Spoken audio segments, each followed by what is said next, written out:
जर तुम्ही मुंबईत एसआरए किंवा कोणतीही मालमत्ता खरेदी करण्याचा विचार करत असाल तर सावधान. हक्काच्या घरासाठी आयुष्यभराची कष्टाची कमाई पणाला लावणाऱ्या एका निवृत्त प्राध्यापकाला तब्बल 62.5 लाख रुपयांना फसवून गेल्या 9 वर्षांपासून फरार असलेल्या मायलेकाच्या मुसक्या अखेर मेघवाडी पोलिसांनी आवळल्यात. या फसवणुकीची मोडस ऑपरेंडी कशी होती पाहूयात.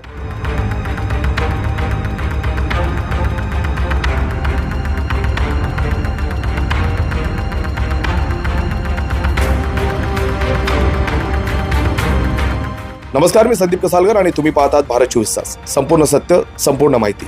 तर वेरावली MIDC येथील BMC शाळेतून 1 डिसेंबर 2014 रोजी प्राध्यापक म्हणून सेवानिवृत्त झालेल्या तक्रारदारानं आपल्या कुटुंबासाठी घर घेण्याचे ठरवले होते.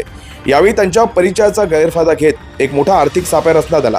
तक्रारदाराच्या शेजारी राहणारे इस्टेट एजंट पद्माकर हरिश्चंद्र वाघधरे आणि चंद्रकांत राजाराम मोरे यांनी मजासवाडी येथील Hira complex D wing room number 603 आणि 604 या एसआरएच्या 2 रूम विकत देण्याबाबत बोलणी केली. या इमारतीला 11 वर्ष पूर्ण झाली असून व्यवहार पूर्णपणे कायदेशीर होईल अशी खोटी खात्री या एजंट्सने दिली. फेब्रुवारी 2015 मध्ये वकिलाच्या कार्यालयात मेमोरंडम ऑफ अंडरस्टँडिंग आणि सेल एग्रीमेंट तयार करण्यात आले. या बदल्यात प्राध्यापकांकडून 16,50,000 रुपये रोख आणि देना बँकेचे 46 लाख रुपयांचे धनादेश असे एकूण 62,50,000 रुपये मुख्य संशयित आरोपी मीना राजेश वर्मा हिच्या खात्यावर वर्ग करण्यात आले. 24 एप्रिल 2015 रोजी जेव्हा प्राध्यापक घराचा ताबा घेण्यासाठी मजुरांसह तिथे पोहोचले तेव्हा तिथे अचानक राजेश बद्रीप्रसाद वर्मा हा इसम आला आणि त्याने ही रूम माझ्या नावावर असून मी ताबा सोडणार नाही अशी भूमिका घेतली. मीना वर्मा आणि राजेश वर्मा यांच्यात अंतर्गत वाद असल्याचे भासवून प्राध्यापकांकडून चाव्या परत घेण्यात आला. वारंवार पाठपुरावा केल्यानंतर मीना वर्माने 62.5 लाख रुपयांचा दिलेला बँक चेकही 2 मार्च 2016 रोजी देना बँकेत बाउन्स झाला. त्यानंतर सर्व संशयितांनी आपले मोबाईल फोन बंद केले आणि पोबारा केला. अखेर 27 फेब्रुवारी 2017 रोजी मेघवाडी पोलीस ठाण्यात गुन्हा दाखल करण्यात आला. गेली 9 वर्ष हे आरोपी पोलिसांना गुंगारात देत दिल्लीत लपून बसले होते. मात्र मेघवाडी पोलिसांच्या तपास पथकानं तांत्रिक विश्लेषण आणि सोशल मीडियाचा अचूक वापर करत आरोपींचा माग काढला. तपास पथकानं संशयितांच्या नातलगांशी संवाद साधून त्यांचा विश्वास संपादन केला आणि महत्त्वाची माहिती काढली. संशयित आरोपी दिनेश वर्मा याचे फेसबुक अकाउंट पोलिसांच्या रडारवर आले. त्यावरून त्याचा नवीन मोबाईल क्रमांक आणि तो दिल्लीत राहत असल्याचा पत्ता मिळाला.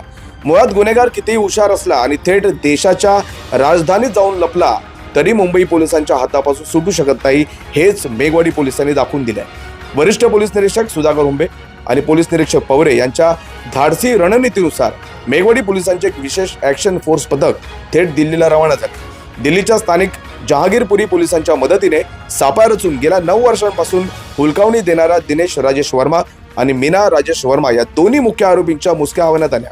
या धाडसी कामगिरीचे नेतृत्व करणारे तपासी अधिकारी सहाय्यक पोलीस निरीक्षक सम्राट वाघ तसेच आपल्या जीवाची बाजी लावणारे पोलीस हवालदार माने, पोलीस शिपाई म्हात्रे, पोलीस शिपाई ठाकूर आणि महिला पोलीस शिपाई मैना मोरे यांनी आपल्या अचाट संवाद कौशल्याने आणि अचूक नियोजनाने ही अशक्य वाटणारी कामगिरी फत्ते केली आहे. न्यायाला उशीर झाला तरी न्याय मिळतोच हे मेघवाडी पोलिसांनी दाखवून दिले आहे. एका निवृत्त शासकीय कर्मचाऱ्याचे आयुष्य उद्ध्वस्त करणाऱ्या या टोळीला 9 वर्षांतर का होईना कायद्याच्या पिंजऱ्यात उभे करण्यात पोलिसांना यश आले आहे. मुंबईतील एसआरए प्रकल्पांमध्ये घर घेताना सर्व नागरिकांनी सावध राहणं गरजेचं आहे.